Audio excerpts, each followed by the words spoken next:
আসসালামু আলাইকুম। আজকে আমি আপনাদের সাথে ক্রিকেট নিয়ে কিছু কথা বলব। কেন বারে বারে বাংলাদেশের জয়ের পথে এসে ব্যর্থতা, এত ব্যর্থতার কারণে কোন দলকে আমি দেখি। আমি দীর্ঘদিন ক্রিকেট প্রেমী একজন মানুষ, আমি একজন ক্রিকেট প্রেমী মানুষ। ক্রিকেটকে আমি অনেক ভালোবাসি। দীর্ঘদিন আমি ক্রিকেট খেলা আমি দেখি। বাংলাদেশি কিন্তু বারে বারে তারা জয়ের দ্বার প্রান্তে এসে কিন্তু তারা কিন্তু হেরে যাচ্ছে। শক্তির সাথে সাথে কৌশলও কিন্তু প্রয়োজন আছে। বাংলাদেশের বাচ্চা বলাবো আমি মনে করব বাচ্চা, আমি যতদিন ধরে খেলা দেখি সেই ক্ষেত্রে তারা কিন্তু বাচ্চা। ক্রিকেটের মেধার প্রয়োজন আছে, ক্রিকেট খেলাতে কিন্তু একটা বয়সের প্রয়োজন আছে, একটা অভিজ্ঞতার প্রয়োজন আছে। বাংলাদেশের মিনিমাম প্লেয়ার যারা সিনিয়র হয় তাদের বাংলাদেশের রাজনীতির ভিতরে সম্পৃক্ত করা হয়। মাশরাফি এখনো কিন্তু ক্রিকেট খেলতে পারবে। মাশরাফি কি এখন বয়স হয়ে গেছে, এখনো কিন্তু ক্রিকেট খেলতে পারবে। তাকে সংসদ সদস্য করে তাকে দেখা গেল যে রাজনীতির ভিতরে রেখে সে মাঠে ঘাটে চষে বেড়াচ্ছে। খেলাধুলা এই শান্ত, এই সাকিব আল হাসান, এই ধরনের প্লেয়ারদের কিন্তু বাংলাদেশের ক্রিকেট কিন্তু চলে না। সাকিব কিন্তু শুধু তার অর্থ ছাড়া সে সম্মান, বাংলাদেশের ইজ্জতের সে চিন্তা কখনো করে না। আমি যতদিন হলো খেলা দেখি, সাকিবের তখন জন্ম হয়নি। শত শত ম্যাচ আমি কিন্তু ক্রিকেট ম্যাচ কিন্তু বাংলাদেশ এবং বিভিন্ন দেশের কিন্তু ক্রিকেট ম্যাচ কিন্তু আমি রাত জেগে দিনে আমি কিন্তু খেলা দেখেছি। সাকিবের মতো বাজে পারফরমেন্স আমি কোনো খেলোয়াড়কে দিই। ওর যতদিন হলো এই ম্যাচে এই দলের ভিতরে খেলতেছে, যতটুকু সিনিয়র একজন প্লেয়ার সেই তুলনাতে সাকিব কিন্তু ওইরকম কিন্তু আমি তার ভালো পারফরমেন্স কিন্তু আমি দেখি।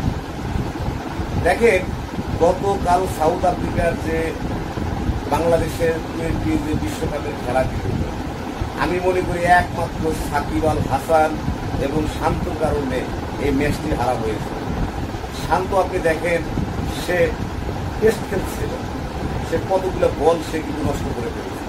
আর সাকিব একজন সিনিয়র একজন প্লেয়ার, তার শটটা দেখেন কিভাবে সে একটা শট দিয়ে সে আউট হয়ে গেছে। তার ভিতরে কিন্তু দায়িত্ব আছে, সে তার ভিতরে কিন্তু খেলা শুরুর কোনো চিন্তা চেতনা তার ভিতরে আছে। একটা আন্তর্জাতিক একটা ইভেন্ট, এইখানে লক্ষ লক্ষ মানুষ কিন্তু সেখানে খেলা দেখতেছে। এই একটি জয়ের সাথে বাংলাদেশের সম্মানের একটা বিষয় এবং বিশ্বকাপের এই বড় ধরনের মঞ্চে এই একটি জয়ই কিন্তু পারে অনেক কিছু মোড় হয়ে দিতে। সাকিব কি শিখেছে, সাকিব কি শিখেছে, তার অর্জনটা কি? হ্যাঁ, বাংলাদেশে একমাত্র এই রাজনীতির কারণে কিন্তু বাংলাদেশ বিপর্যয়ের দিকে যাচ্ছে। আমরা খেটে খাওয়া মানুষ, আমরা বিপর্যয়টা কি আমরা কিন্তু হারে হারে আমরা জীবনে কিন্তু অনুভব করতেছি। এবং এই বাংলাদেশটাকে এই খেলাধুলাকে শুরু করে বাংলাদেশের সম্মানীয় যেগুলো জায়গা আছে সব রাজনীতিতে ক্লিন করে দেওয়া হবে। সাকিব আল হাসান এমপি বানানো হয়েছে। সাকিব আল হাসানের কি যোগ্যতা আছে এমপি হওয়ার মতো? সেই দেশের কি যোগ্যতা হয়েছে, কি বয়স হয়েছে সে এমপি হবে? বাংলাদেশের প্রবীণ এবং মেধাবী এবং অনেক মানুষ কিন্তু আছে, তারা এমপি হইতে পারে না, মানে ইউনিয়ন চেয়ারম্যান হতে পারে না, একটা উপজেলা চেয়ারম্যান হতে পারে না। এই রাজনৈতিক দ্বন্দ্ব, রাজনৈতিক প্রতিহিংসার কারণে বাংলাদেশে আজকে রাজনীতির মধ্যে কোনো কিছু নেই। কিন্তু এই সাকিবদের মতন মানুষকে, মাশরাফিদের মতন মানুষকে এমপি বানানো হয়েছে, সংসদ সদস্য বানানো হয়েছে, যেটা করে এই বাংলাদেশটাকে ধ্বংস করা হয়েছে। তাদের সম্মান না, বাংলাদেশের মানুষকে আঘাত করা হয়েছে।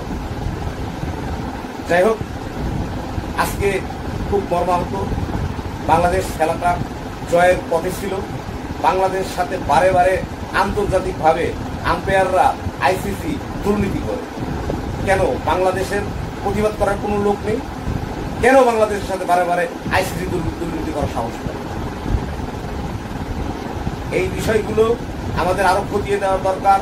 আর আমি মনে করি আমাদের এই যে দরিদ্র একটি বাংলাদেশে, যেখানে আজকে গরিব মানুষ ঠিক মতন খাবার পাচ্ছে না, এই দেশে বিলাসিতা করে আর এই ক্রিকেটে বাঁচিয়ে রাখা লাভ প্রয়োজন নেই বলে আমি মনে করি। এই ক্রিকেটকে দ্রুত বাংলাদেশ থেকে নির্মূল করা হোক, বিলুপ্ত করা হোক। আমাদের ক্রিকেটের প্রয়োজন নেই, আমাদের যেখানে খেলোয়াড় নেই, আমরা যেখানে বারে বারে ব্যর্থ, বারে বারে আমরা ভালো ভালো বারে বারে আমরা ব্যর্থ হচ্ছি, আমরা হেরে যাচ্ছি, এই ক্রিকেটে আমাদের কোনো প্রয়োজন নেই। কিন্তু যতদিন বেঁচে থাকবো বাংলাদেশের ক্রিকেটকে জীবন থেকে পরিহার করলাম, ঘৃণা করি, প্রতিটা খেলোয়াড়কে ঘৃণা চোখে দেখবো এবং এই বাংলাদেশের খেলা আর কোনোদিন এই টিভির পর্দায় গেল বাংলাদেশের খেলা, ক্রিকেট খেলার কোনোদিন বন্ধ রাখবো। যাই হোক বন্ধুরা, সবাই ভালো থাকবেন, সুস্থ থাকবেন এই কামনা করে আমি মোহাম্মদ শফিকুর শপথ আপনাদের মাছ থেকে বিদায় দেবো। আসসালামু আলাইকুম।